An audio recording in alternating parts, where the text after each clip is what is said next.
Hey guys, I'm Nikki Sizemore. Welcome to my kitchen and welcome back to my channel. Today I've got an easy, cozy, and healthy dessert recipe for you. I'm going to show you how to make my easy pear crumble. This pear crumble is like a warm wool sweater. It's really, really comforting. It's perfect for fall. It's cozy, but it's also elegant enough for the holidays. We're gonna make this pear crumble in a cast iron skillet, slice up a bunch of pears, toss those with some secret ingredients that are going to elevate this pear crumble and give it the most amazing flavor, and then sprinkle the whole thing with a crunchy, craggly crumble topping. I love to top this with whipped cream, ice cream, or even yogurt. It is an easy, healthy, delicious dessert. I can't wait to dive into it. So let's head to the kitchen. And if you haven't done so already, don't forget to hit that subscribe button below. That way you won't miss out on any of my easy, wholesome, and naturally gluten-free recipes. And if you click that little notification bell, you'll be notified every time I post a new video. First, let's make the crumble topping. In a bowl, combine rolled oats, oat flour. This is a gluten-free crumble, although you could use all-purpose flour instead. Coconut sugar or brown sugar, cinnamon, cardamom, salt, and chopped walnuts, or you could go for chopped pecans or even hazelnuts. Stir this up and then we'll add some melted butter.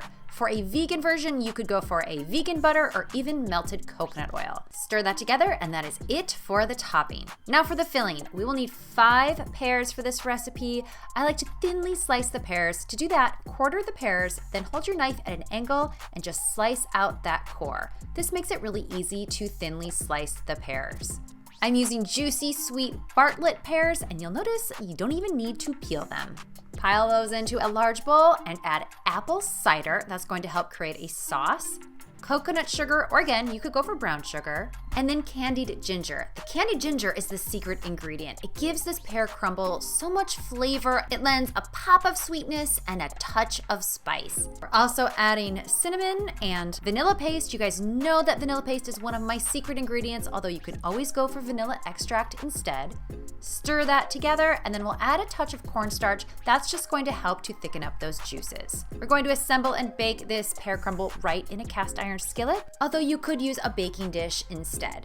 Spread the pears out in an even, compact layer, and then we're going to dot them with a touch of butter. We are just about ready to bake this off. Sprinkle that crumble topping evenly over the pears.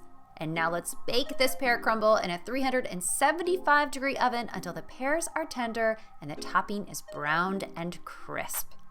This is one of my favorite desserts. You've got those soft and juicy spiced pears with that touch of sparkle from the candied ginger, and then that crunchy oat and nut topping. It's just the ultimate combination. I like to serve this with a dollop of whipped cream or a scoop of ice cream. You could even go for a spoonful of yogurt. It's a soul-satisfying but elegant dessert, perfect for both weeknights and the holidays.